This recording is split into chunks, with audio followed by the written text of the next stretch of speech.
What's up, Warplan Insider? I'm super duper excited to share today's money mission. It's really, really good. And it all starts with date night with my wife, who's my high school sweetheart from 20 years. And Ashlee and I were on a date, and she showed me this weird gum. Okay, this is a piece of gum.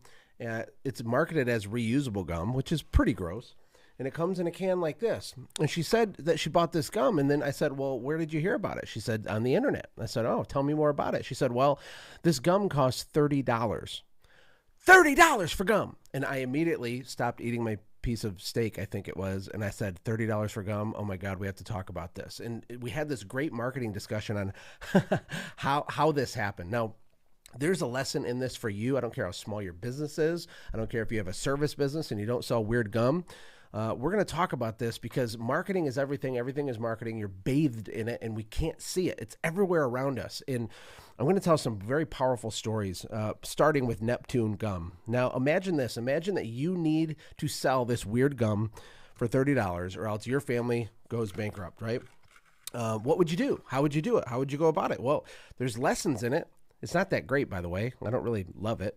But it's not normal gum. It's called mastic gum. It's basically tree resin that's scraped off the side of these trees, a special type of tree and a special part of Greece that goes back like thousands of years, and you can chew on it and then it gets hard and you can chew on it again. Kind of tastes like pine needles, or it tastes like a tree kind of. But when you go to their website, which I encourage you to do after you watch this money mission, just Google Neptune Gum. And I want you to read the sales copy on their website, because some of the claims that they're putting out there for their gum is pretty wild. They're talking about how your jawline will get into shape because it's harder to chew, and how it helps with gut health, it helps with flatulence, it helps with all this stuff. And I haven't verified or independent fact checked any of it, but I was just starstruck by every type of trigger and marketing tactic you could use was used. But the big one, and what today's money mission is about, is product demonstrations, storytelling, and telling people how you make the beer, okay? And I want you to go to Neptune Gum's website, click on Learn More, and then watch the little mini documentary they have about where this gum comes from, and et cetera, because the bottom line is that the more time you spend with your prospect, the more likely they are to spend money with you, and the less likely it is for price to be the main objection. And there's lots of examples of this. I won't want to blabble on forever, but I'll give you one. This story from Dan Kennedy, he talks about how he helped turn Miracle Ear around. Miracle Ear is a huge company. They sell hearing aids to older people, or I guess anybody that needs a hearing aid, but they target seniors, right? And they use all this emotion of, don't you want to hear your grandkids laugh at their birthday party? But the one thing that Dan helped them do was lengthen the sales process with their sales rep and the senior citizen so that they could sell more Miracle Ears. And long story short, they sold tons more. And the only thing that changed was they changed the sales appointment, I think from like 30 minutes to like 2 hours. I forget the exact time, but they turned into an hours-long appointment instead of a few minutes of an appointment. And that's exactly what happened to Ashlee when she got sucked into this ad that saw this weird gum, and there's curiosity. Then she watches this guy scraping the bark of this tree and slicing the tree, and these little old Greek ladies are harvesting the tree resin and turning it into this gum, and they tell stories about ancient people in history. There's like a Bible scripture in there about Moses and the tree resin, and I mean, they just go on and on. It's kind of a work of art. I'm going to be studying, seeing what kind of revenue these guys are doing, but I'm sure that they're crushing it. And it reminded me of another story. So the guy in the bottom right here on my screen, Claude Hopkins, they call him the father of advertising. He has a book that you should buy. It's called Scientific Advertising. Pretty much anyone in marketing has heard of this book. But I like to dig a little deeper. And I was doing research on specific case studies that Claude had been involved with, and I got a whole bunch. Now, the one I'm going to share is about Schlitz beer. Schlitz beer was the biggest beer company in America. It was started in the mid-1800s. By the early 1900s, they were struggling, and they couldn't differentiate themselves. The company was in trouble, for a variety of reasons, about 50, 60 years into their founding, and they called Claude Hopkins in to help. And what he did is so simple, and it's so profound, and it totally one-to-one applies to your service, whatever kind of business you're in. This is so simple. It's right in front of you. I'm excited to share it, okay? Here's the deal. All Claude did was he told them, let's show them how you make the beer. Because when Claude went and toured their manufacturing facility, he noticed a whole bunch of really interesting things. Now, these things were interesting to Claude because he's not in the beer making business. He doesn't understand the manufacturing process of beer. But they had these plate glass windows where they would have ventilated air come in to like dry certain ingredients and stuff. They had a 4,000 foot deep well to get the most pure water. And they got these hops from this certain part of the world that were hand selected by this weird hop nerd. And they did all these things. They also would bottle their beer in a darker colored bottle. Schlitz is actually what popularized brown bottles being what beer comes in. They're the first company to do it. They used clear bottles before Schlitz, but their whole deal is about purity and the clean water and all this stuff. So Claude said, it's very simple how we make you the category king of beer again. We're going to start advertising, showing people how you make your beer. And it's true for all of us because we do things that we take for granted that our customers don't understand. Now, on the one hand, you don't want to get into technobabble. You don't want to talk so technical that you make people fall asleep or they get overwhelmed by technical information. But on the other hand, it's very important to take little pieces of your process of what you do, or more importantly, how you do what you do, and proprietize it and storytell around it and demonstrate it. And I'm gonna show you what that means. First, though, I want to read this copy to show you one more just diabolically savage thing they did. This is just one example of an ad.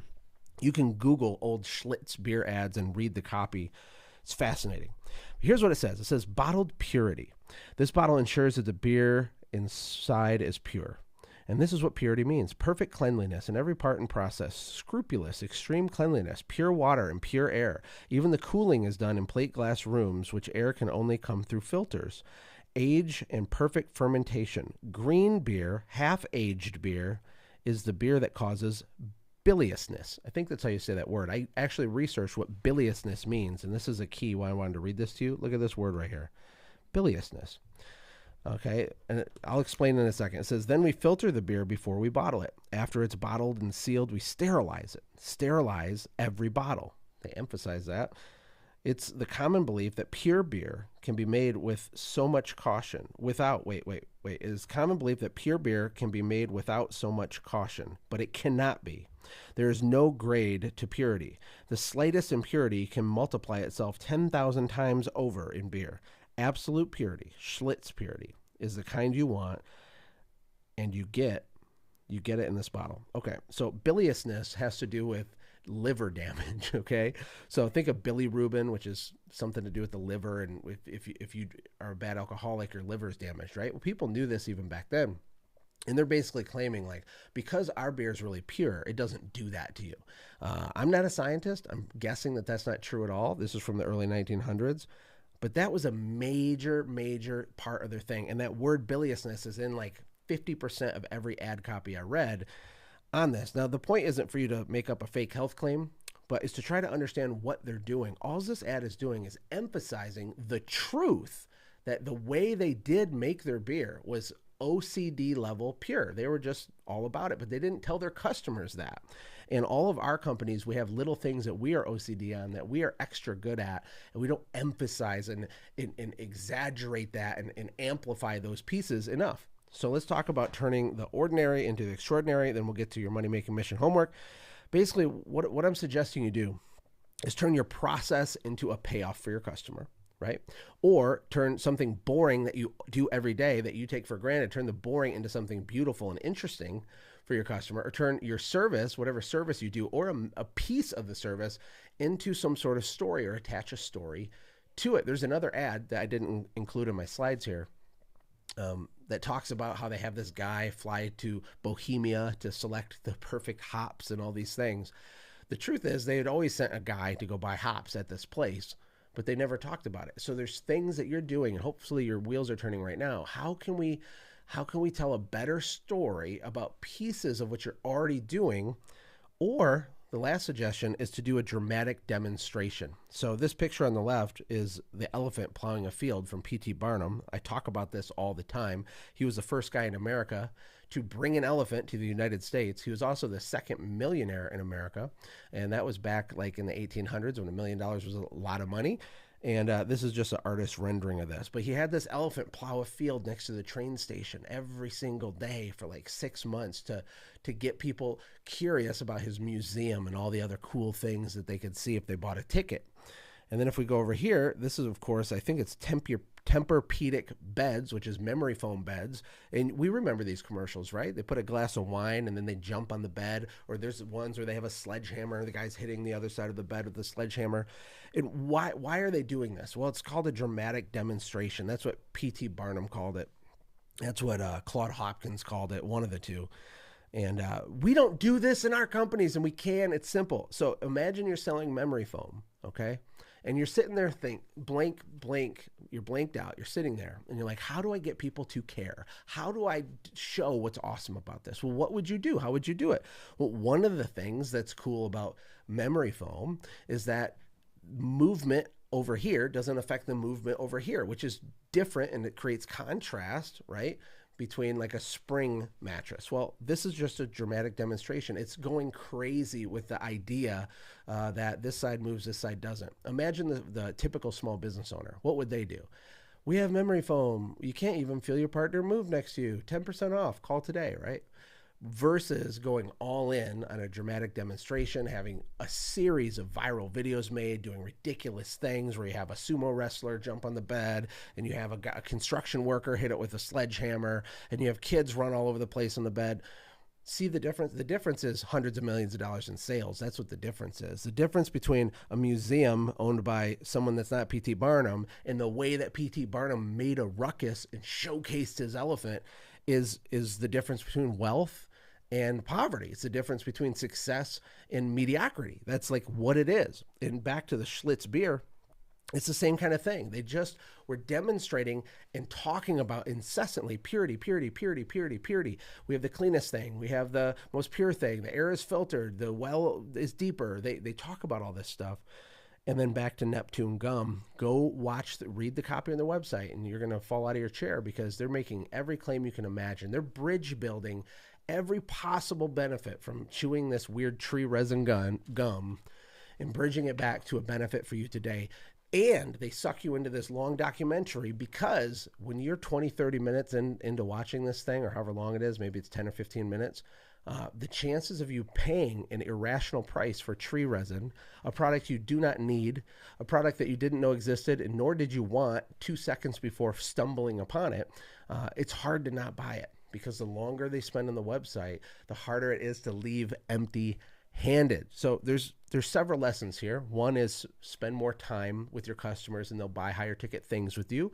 Some of y'all's sales process is just too short, it's too quick, and there's no opportunity for a dramatic demonstration or sucking them into the story and the history of your company and why it's different, etc. And here's a couple other examples. We have Jean-Claude Van Damme. He was hired by Volvo. I think it was like, 10 years ago or 8 years ago. And he does the splits while these two semis are driving backwards. And that was a dramatic demonstration of a nerdy piece of technology that Volvo had developed that has like machine computer assisted driving. So these semis with a trailer are driving backwards and they're going perfectly straight. And Van Damme's sitting there between them and they start to spread out and his legs split, right? It has over 100 million views. For obvious reasons, it's Van Damme. It was just a really well done thing, so you can watch that on YouTube.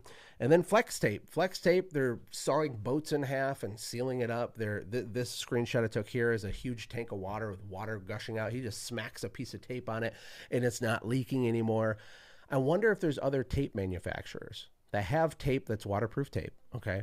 I don't wonder. I know that there's tons of them. And they watch ads like this and their head must explode. They must be fuming angry because they're thinking in their head, well, our tape does that. Our tape does that too. Well, I do the same thing. Ours is even better. But the problem is no one knows about yours. No one knows that yours is better. You didn't have the kahunas and the creativity to do a dramatic demonstration, to put your money where your mouth is, and to go for it. So how can you do this in your company? Lots of ways, and I don't want you to overthink it. My iPad is messed up And here we go. Here's the homework. List out your process, the thing you're already doing. If you're a maid service company or you're an attorney, it doesn't matter what kind of service. List out from the time the customer first interacts with you, a lead, in the process you take them through and what is told to them and when is it told. And then when you give pricing and then they sign the agreement to buy from you, or maybe they don't sign, but you're looking at that process, list it out. And then the deliverable itself, what you do when you do the thing they bought. Look at that process. So we already had a money mission about customer lifecycle, but the deliverable itself, when you are cleaning the thing, you're unloading the truck, do you park in the street or their driveway? Do you water down their plants so you don't damage their plants? Do you have a special type of blade on your mower that does some certain special thing? I promise you there's some secret special sauce in what you're already doing. You just can't see it because you're blind to it, you're numb to it, but it could be fascinating to your customer. And then you're going to create, well, pick a piece of one of those pieces out of the process, and you're going to create either a video, a social post, an advertisement, a blog post, or create a dramatic demonstration, do a demo of that one component. Because if you spend more time with your customers when you're selling and you have some of these elements baked in, the whole dynamic changes, the whole psychology shifts, right? This is powerful. I've been freaking out all day waiting to record this. I hope you're getting it. If you didn't, watch it again and check the links. I'm going to put a link to a couple of the interesting things here. And don't forget to go to Neptune Gum's website. I'm not going to link that, but go there and read the copy and then let me know in our group what you think about this. Anyway, I'll see you in the next video.